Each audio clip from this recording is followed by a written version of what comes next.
Hello there. Welcome back, Fanfield family. Today on Out of the Spotlight, we're going to take a look at a viewer-requested character, Oppo Rancisis. Thanks to Quantum1357 for requesting this video. Do you have a lesser-known character you want to learn more about? Leave a comment and I'll see if I can make a video on them. I love making videos that my audience enjoys, so tell me what you want to see. Without further ado, on to the video. Oppo Rancisis was a Jedi Master that lived through the waning years of the High Republic and into the Clone Wars. A member of the long-lived Thisspiasian species, he was the rightful heir to the throne of his homeworld, the Thisspiasian blood monarchy, but he chose instead to join the Jedi Order. He was taken by Jedi Master Yaddle as her Padawan. Even when he was officially offered the throne, he turned it down so he could continue his Jedi life. Just to give you an idea of how long Oppo Rancisis lived, he was present when Jedi Master Dagan Gera advocated for establishing a hidden Jedi temple on Tanalorr, and he was the one that issued the order to retreat when the planet was attacked. He was still alive when Cal Kestis, the Jedi that ultimately achieved that dream of making Tanalorr a sanctuary, was a Padawan. This was nearly a 200-year span, and Rancisis was already a Jedi Master on the High Council by the time of the attack on Tanalorr. As a member of the Jedi High Council, he was present when Qui-Gon Jinn brought the 9-year-old Anakin Skywalker before the Council. Unfortunately, we don't know too much of what Rancisis actually did leading up to and during the Clone Wars. He seems to mostly have been an observer, simply present for council meetings and strategy discussions, but not active in many battles.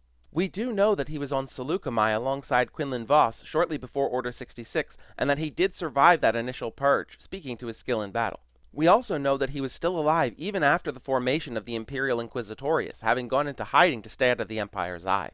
Oppo Rancisis was a member of the Thisspiasian species, one that really doesn't get talked about much. Thisspiasians were incredibly long-lived, had hands with dexterous fingers at the ends of each of their forearms, and a long, snake-like body that moved through muscular undulations like real-world snakes. We see briefly that his seat in the council chambers was specifically designed to complement his physiology, with a hole in the back for his tail so he could more easily settle in for long, drawn-out council meetings. He had vivid blue eyes, a massive, flowing beard, and greenish-yellow skin with an almost vine-like appearance at a casual glance. From head to tail tip, he was 1.83 meters long, roughly 6 feet total. Oppo Rancisis was an extremely loyal individual, and showed this unwavering loyalty to both the Jedi Order and the Republic. We can really see that when he was offered the throne for his homeworld. He rejected it outright, instead preferring to continue his life as a Jedi. He was more conservative than many other council members of his time, as he put a lot of faith in the ancient traditions of the Jedi of previous eras. He was very much against the Council's decision to promote Anakin Skywalker to knighthood early, skipping the proper Jedi trials, which I have a video on, link in description. That said, he wasn't so stubborn that he couldn't recognize that sometimes, in the service of the greater good, traditions must be set aside. I know this will generate debate, but I suggest that in this time of war, we forego the trials and promote my Padawan Anakin to Jedi Knight. This is preposterous. We can't set aside our most hallowed traditions. It would seem he would have but one trial left to face. Testing the spirit. Facing the mirror. And that is what concerns me. To walk the path of the Jedi, one's spirit must be strong. That requires discipline, and he has often disobeyed you, has he not, Master Kenobi? He was regarded as a valuable tactical mind on the Council, both because of his hundreds of years of life and experience, but also because he was quite intelligent. Rancisis genuinely cared for all life, and because of this he often found himself at odds with non-Jedi military commanders. Oppo Rancisis was very gifted in the Force, and in addition to the usual Jedi toolkit of telekinesis, battle precognition, and so on, he was skilled with a handful of rather rare Force abilities. The most prominent of these rare abilities was battle meditation. Battle meditation is an extremely rare neutral Force power, neutral simply meaning that it was neither light side nor dark side. A user of battle meditation could subtly influence entire armies, making their allies faster, stronger, better coordinated, while greatly decreasing the enemy force's morale and effectiveness in battle. This power could extend to entire fleets of starships, and a single user of battle meditation could turn the tide of an entire war. Of course, battle meditation did have a drawback. It required a great deal of focus, to the point that very, very few individuals could use it on the fly. It almost always required the user to pull back from the battle to a safe place and meditate quietly to use it at its full effectiveness.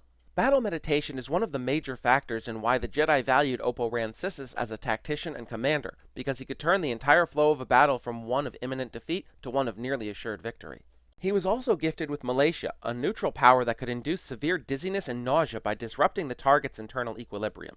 Rancisis even surpassed Jedi Master Plo Koon with the Force power Alter Environment, using the Force to change the world around himself, his allies, and his enemies. For example, he could drop or raise the temperature significantly, create minor earthquakes, rain, or electrical discharges, generate vacuums by reducing the air in an enclosed space, or increase air pressure.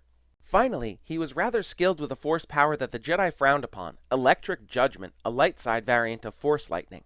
While Rancisis definitely favored using the Force, both offensively and defensively, he did have a lightsaber.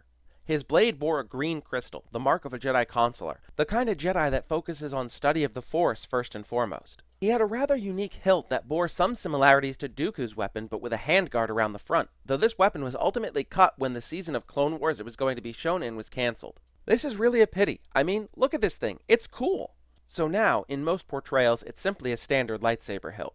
While he did prefer to talk things out, or, failing that, direct a battle from behind the scenes using battle meditation, Rancisis was a skilled warrior, both with his blade and unarmed. With 4 arms and a long, powerful tail, he was able to fight in a rather unconventional manner, incorporating tail swipes, punches, and more, as well as using multiple Force powers simultaneously. Oppo Rancisis was created specifically for Star Wars Episode 1 in 1999. He was designed by storyboard artist Benton Ju, who based the character's appearance on an old, bearded man from a Chinese calendar hanging in the home of his grandparents. In the prequel movies, he was portrayed by Jerome Blake, though he had no speaking lines. He's also appeared in a handful of comics and both Clone Wars animated series, voiced by prolific voice actor Fred Tatasciore. That's right, I bet you didn't know that Oppo Rancisis was Kakazu from Naruto and Deathstroke from DC's Young Justice. Where the hell is the fun in that, huh? Big talk, coming from the man who got his head chopped off. Kakazu! Shut the hell up! Now that leg doesn't look good. Though I hate to see any poor animals suffer. You aren't on the Light's hit list. So how about a little anesthetic for the pain? Strangely, he's the only Jedi Council member from Attack of the Clones that we have no information on for the Battle of Geonosis. We have no idea where he was for the outbreak of the Clone Wars or what he was doing. And that's Oppo Rancisis. Honestly, before making this video, I knew basically nothing about him. He was one of those characters that sort of existed on the fringe of my consciousness. You know, that kind of mental presence of not really remembering the character exists until you see him and then just thinking, oh yeah, that's a character, before going back to completely forgetting them. Now I really do appreciate the character. He's cool. That's why I love doing these sorts of videos. I can learn about lesser known characters and bring attention to them. I'd like to thank Quantum1357 again, both for suggesting this video, but also for making me really consider Oppo Rancisis. So, what do you guys think of the character? Did you know anything about him before this video? Did I miss anything important? Let me know down in the comments. Also tell me down in the comments who you'd like me to cover in the future. I love doing the videos you guys want to see. I'm also considering broadening the Out of the Spotlight series to non-Star Wars characters. Marvel, DC, Naruto, Doctor Who, Bleach, Pokemon, Halo, Doom, The Elder Scrolls, Bayonetta, and much, much more. So let me know what you think about that idea. There's a new video every Friday, bonus videos here and there, community posts and polls, and more. So if you haven't already, hit that subscribe button. Leave a like and a comment if you enjoyed the video, because there's more to come.